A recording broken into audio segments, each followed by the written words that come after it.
Right? Time for sometimes, always, never. Again, some people love it, some people hate it, but here we go.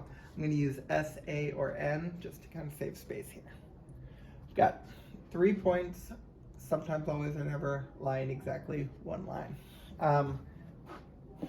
It is possible to have 3 points that lie in one single line. It's also possible to have 3 non-collinear points, so this is sometimes. 3 points, sometimes, always, never lie in exactly one plane.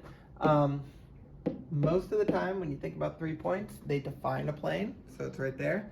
The exception to this, so the reason that this is sometimes, is because if we have 3 collinear points, that is not exactly one plane, that is actually an infinite number of planes.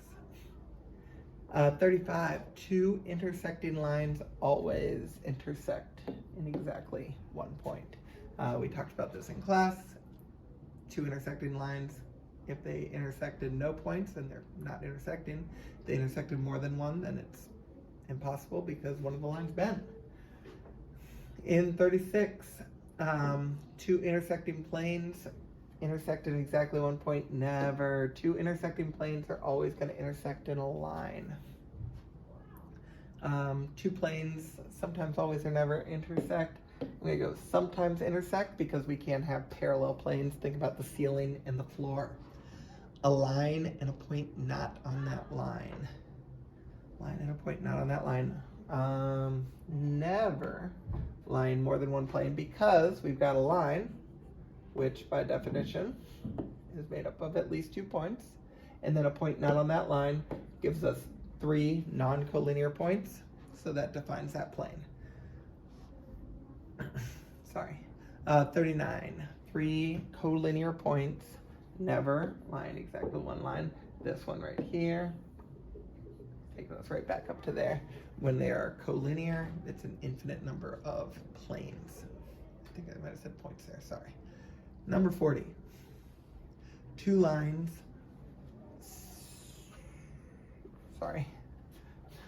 Number 40, yes, sometimes, good. Sometimes intersecting exactly one point. We want to also think about the fact that we could have parallel lines, so 2 lines don't always intersect, but when they do intersect, it is in exactly one point. 2 intersecting lines lie in exactly one plane.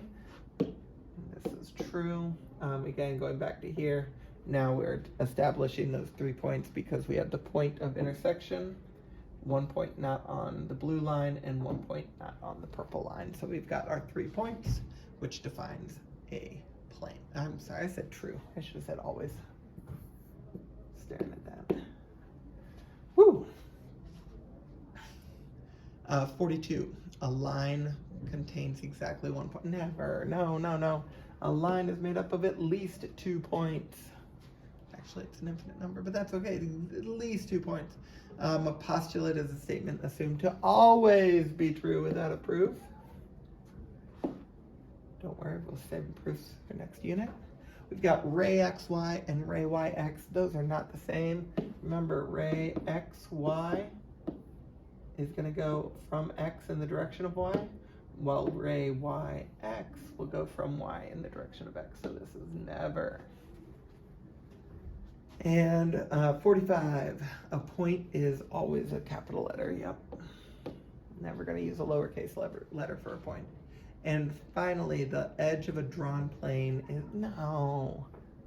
never a line, because if we're drawing it and we draw that plane, we use segments. If we used a line, then it would never end and it never cease.